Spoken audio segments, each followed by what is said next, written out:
ఎన్నికల ముందు ఉన్నటువంటి ఒక క్వార్టర్ మాత్రమే పెండింగ్ ఉందో అది వచ్చినటువంటి ప్రభుత్వం బాధ్యత. మరి గడిచినటువంటి 9 నెలలు వారిదే కదా బాధ్యత. ఆ 9 నెలల బకాయిలు మాకేం సంబంధం? ఈ 9 నెలలు ఆ గడిచినటువంటి ఆ 3 మాసాలు ఇప్పటికీ ఈ మార్చి కూడా అయిపోతే 5 క్వార్టర్లు కంప్లీట్ అయిపోతాయి. అంటే దగ్గర 4,500 కోట్ల రూపాయలు బకాయిలు ఉండిపోయి ఈ ఒత్తిడి తీసుకొస్తుంటే ఏవొక ముక్తు మూలుతూ ఒక 500 కోట్లు 600 కోట్లు మొన్న గడిచినటువంటి నెలలో విడుదల చేశారు. సో బ్యాలెన్స్ 4,500 కోట్ల రూపాయలు తక్షణమే విడుదల చేయాలనేటువంటిది తల్లిదండ్రుల పక్షాన పిల్లల పక్షాన పిల్లల్ని ఇబ్బంది పెడతా ఉన్నారు, కళాశాలలో వారందరినీ ఇబ్బంది పెడుతున్నారు అనేటువంటి ఉద్దేశంతో వారి మీద ఒత్తిడి తీసుకొస్తూ ఉన్నాం. అది వారి బాధ్యత అనేటువంటిది కూడా వారు గుర్తిస్తూ ఉన్నాం. మళ్ళీ ఏంటి ఇదంతా కూడా మళ్ళీ సూపర్ 6లో హామీ కాదు, ఇది కంటిన్యూస్ ప్రాసెస్ లాగా పెన్షన్స్ కానీ ఫీజు రీఎంబర్స్మెంట్ కానీ లేకపోతే ఆరోగ్యశ్రీ కానీ ఇవన్నీ విద్యా వైద్యం అనేటువంటి టాప్ ప్రయారిటీస్ ఏ గవర్నమెంట్ కన్నా. అది కూడా టేకప్ చేయకపోతే అలాగా మళ్ళీ తిరిగి మళ్ళీ ఇంకా జగన్మోహన్ రెడ్డి గారే రైట్.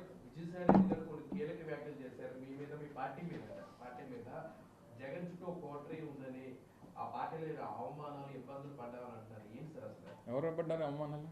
అతనే చెప్పారు విజయసాయి రెడ్డి గారు. ఎవరి గురించి? మీ పార్టీ అధినేత దగ్గర కోటరీ ఉంది, దానివల్ల చాలా ఎన్నో ఇబ్బందులు అవమానాలు. జగన్మోహన్ రెడ్డి గారి కోటరీ, జగన్మోహన్ రెడ్డి గారి కోటరీ అంటే ఈ రాష్ట్రంలో వైఎస్ఆర్ కాంగ్రెస్ పార్టీ కార్యకర్తలు. జగన్మోహన్ రెడ్డి గారి కోటరీ అంటే ఈ రాష్ట్రంలో వైఎస్ఆర్ కాంగ్రెస్ పార్టీ మొదటి నుంచి 14 సంవత్సరాలుగా జగన్మోహన్ రెడ్డి గారి కోసం పార్టీ కోసం కష్టపడి పనిచేస్తున్నటువంటి కార్యకర్తలే జగన్మోహన్ రెడ్డి గారి కోటరీ. నిజంగా కోటరీలు సరే పోనీ ఎవరో ఏమన్నారనేటువంటిది పక్కన పెడదాం. ఏ రాజకీయ పార్టీలో ఏ నాయకుడి పక్కన కోటరీ ఉండదు చెప్పండి? చంద్రబాబు నాయుడు పక్కన కోటరీ లేదా? అసలు రాజకీయం కాదు, అసలు ఏ ప్రొఫెషన్లో కోటరీ ఉండదో చెప్పు. ఉదాహరణకు మీ ఏబిఎన్ ఉంది, మీ రాధాకృష్ణ గారి చుట్టూ కోటరీ ఉండదా? ఉంటుంది కదా. ఇగో మా విశాఖపట్నంలో రామకృష్ణ ఇలా చేస్తున్నాడు, లేకపోతే ఇంకో దగ్గర ఇంకోటి ఇలా చేస్తున్నాడు చెప్పేవాడు చేసేవాడు ఉండడా చెప్పు. సో కోటరీలు అనేటువంటివి ఈ ప్రజాస్వామ్యంలో ఈ వ్యవస్థలు అన్నింటిలోని ప్రతి స్థాయిలో ప్రతి వ్యవస్థలో ప్రతి దగ్గర ఉండేటువంటిది. సరే ఆ కోటరీల గురించి ఎవరు మాట్లాడాలి? దూరం నుంచి చూసిన వాళ్ళు లేకపోతే ఆ కోటరీలో లేని వాళ్ళు మాట్లాడాలి తప్ప మొన్నటి వరకు ఆ కోటరీలో ఉన్నటువంటి మనం మాట్లాడితే ఎలా చెప్పు? ప్రజలు హర్షిస్తారా? ఒప్పుకుంటారా?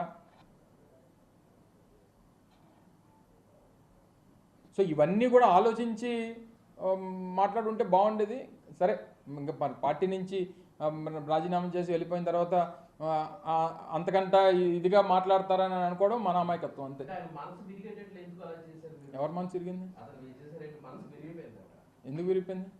ఇంకెవరి మీద ఎప్పుడన్నా ఇంకొల మీద ప్రేమ పుడితే మన మనసులు ఇరిగిపోతుంటాయి. అదే మాకు తెలియాలి, నువ్వు ఆయన అడగాలి, నేనే చెప్తాను. చేసుంటారు. పార్టీలో పనిచేసినప్పుడు వివిధ హోదాల్లో వివిధ స్థానాల్లో పనిచేస్తుంటాం. ఇప్పుడు నీకు ఒకరి మీద మనసు ఇరిగిపోయిందని అంటే ఇంకొక మీద ప్రేమ పుడితేనే ఇక్కడ మనసు ఇరిగిపోతుంది. అది ఎవరి మీద ప్రేమ పుట్టిందో ఎవరి మనసు దేనికి ఇరిగిపోయిందో అనేటువంటి త్వరలో తెలుస్తాయి మనకి. అవన్నీ చూస్తాం కదా రాజకీయాల్లో. నిన్న కూడా వారు మాట్లాడుతూ చెప్పారు. ఏం చెప్పారు? ఈ రోజు వరకు ఏ నిర్ణయం తీసుకోలేదు అంటే ఈ రోజు అంటే నిన్నటి వరకే కదా. సరే నేను అవన్నీ నా నిర్ణయం కాదు కదా. సో ఏదేమైనప్పటికీ మనసు విరిగిపోవడానికి లేకపోతే ఇంకోటి అయిపోవడానికి వైఎస్ఆర్ కాంగ్రెస్ పార్టీలో ఉన్నంతకాలం అత్యంత కీలకమైనటువంటి స్థానాల్లో వారు పనిచేశారు. సరే వారు మాట్లాడినప్పుడు ఢిల్లీలో మాట్లాడినప్పుడు నేను ఇంక రాజకీయం మాట్లాడదలుచుకోలేదు, వ్యవసాయం మాత్రమే చేస్తానని చెప్పారు. సరే అలాగే అనుకున్నాం. మరి నిన్నటి పరిస్థితులు అయితే దానికి భిన్నంగా కనిపించాయి నాకైతే. సో నిన్న భిన్నంగా కనిపించిన తర్వాత ఈ కొత్త మాటలన్నీ మనసు ఇరిగిపోయింది లేకపోతే ఇంకోటి అయింది అన్న తర్వాత ఇంకొక మీద ప్రేమ పుడితేనే మనసు ఇరిగిపోవాలి. మరి అంటే నా వ్యక్తిగతమైనటువంటి అభిప్రాయం. అది నాకేం తెలుసు, నేనేం చెప్తాను? నువ్వు ఎవరిని ప్రేమిస్తున్నావు నాకేం తెలుసు చెప్పు? నేను జగన్మోహన్ రెడ్డి గారిని ప్రేమిస్తున్నాను. మరి నేను ఆయన ప్రేమిస్తున్నాను, నేను అది చెప్పగలను. కానీ నువ్వెవరిని ప్రేమిస్తున్నావు నేనే చెప్తాను. మరి నేను ఎప్పుడు వినలేదు ఆ డైలాగ్. నేను కూడా అదే అంటున్నా. ఇప్పుడు రాజకీయాల్లో మొన్న జరిగినటువంటి పరిణామాలు, వచ్చినటువంటి ఫలితాల తర్వాత అనేక పరిణామాలు చూసాం. గడిచినటువంటి 9 మాసాల్లో వైఎస్ఆర్ కాంగ్రెస్ పార్టీ ఓడిపోయిన తర్వాత అనేక పరిణామాలని ఎదుర్కొన్నాం. చాలామంది పార్టీ నుంచి వెళ్ళిపోయారు, రాజీనామా చేసి వెళ్ళిపోయారు, లేకపోతే ఇంకోటి వారు ఏదో మాట్లాడితే వెళ్ళిపోయారు. వెళ్ళిపోయినటువంటి వారందరూ, నేను ఎవరో ఒకరి గురించి మాట్లాడలేదు. మొన్న ఇదే జగన్మోహన్ రెడ్డి గారు 2024లో కూడా అధికారంలోకి వచ్చుంటే ఇది జరిగేదా? 2024లో మళ్ళీ జగన్మోహన్ రెడ్డి గారు అధికారంలోకి వచ్చి మళ్ళీ రెండోసారి ముఖ్యమంత్రి అయి ఉంటే, ఈ గడిచినటువంటి 9 మాసాల్లో వైఎస్ఆర్ కాంగ్రెస్ పార్టీ నుంచి వెళ్ళిపోయినటువంటి నాయకులు వెళ్ళిపోయేవారా? వెళ్ళిపోయినటువంటి వారు ఈ రకంగా మాట్లాడేవారా? ఈ రకంగా జగన్మోహన్ రెడ్డి గారి మీద మాట్లాడేవారా? ఈ పరిస్థితులన్నింటినీ కూడా లేవనెత్తేవారా అనేటువంటిది ఒకసారి మనం మనస్సాక్షిని అడుక్కోవాలి. నేను ఏ ఒక్కరి గురించో నేను మాట్లాడలేదు. సహజంగా రాజకీయ పరిస్థితుల గురించి నేను ప్రస్తావిస్తూ ఉన్నా. సో వెళ్ళిపోయినటువంటి వారు ఇంతకంట ఇదిగా మాట్లాడతారనుకోవడం మా అమాయకత్వం, మీ అమాయకత్వం. అదే సార్, అసలు వ్యవసాయం చేసుకుంటాం అంటారు కానీ ఒకవైపు మీకు సాయం చేసేటట్లే కనిపిస్తున్నారు, ఇంకోటి అంటారు ఎందుకంటే మీకా జగన్మోహన్ రెడ్డి అధికారంలో రావాలని కోరుకుంటున్నారట కదా. ఎవరన్నారు? నేను అది వినలేదు. అదే ఢిల్లీలో ఉన్నారు, ఢిల్లీలో అన్నట్టుగా చూసాను.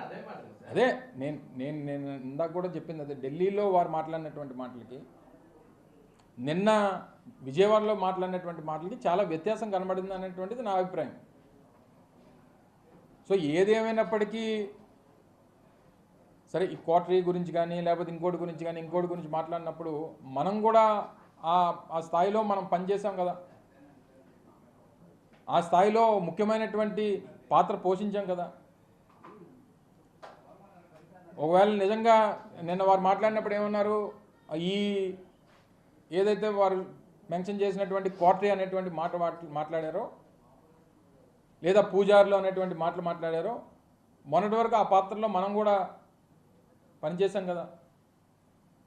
మరి చేసినప్పుడు మరి మనం ఏం చెప్పుంటాం, మనం ఏం చేసుంటాం అనేటువంటిది కూడా ఒకసారి అంటే పార్టీ నుంచి వెళ్ళిపోయిన తర్వాత ఈ ఇంతకంట బెటర్గా మాట్లాడతారు, లేకపోతే ఇంకా జగన్మోహన్ రెడ్డి గారు ఇచ్చేస్తారు అనేది నిన్న మాట్లాడిన తర్వాత వారు ఏదో ఒక ఆయన వ్యవసాయం చేసుకోబోట్లేదు, రాజకీయమే చేయబోతున్నారు అనేటువంటిది నాకు వ్యక్తిగతంగా అర్థమైంది. ఆయన అయితే వ్యవసాయం చేయబోడు, ఆయన రాజకీయం చేస్తారనేటువంటిది నాకు నిన్న వారి మాటల ద్వారా అర్థమైంది. మరి నువ్వు నేను ఓపెన్ హార్ట్ పెట్టుకున్నాను చెప్పండి.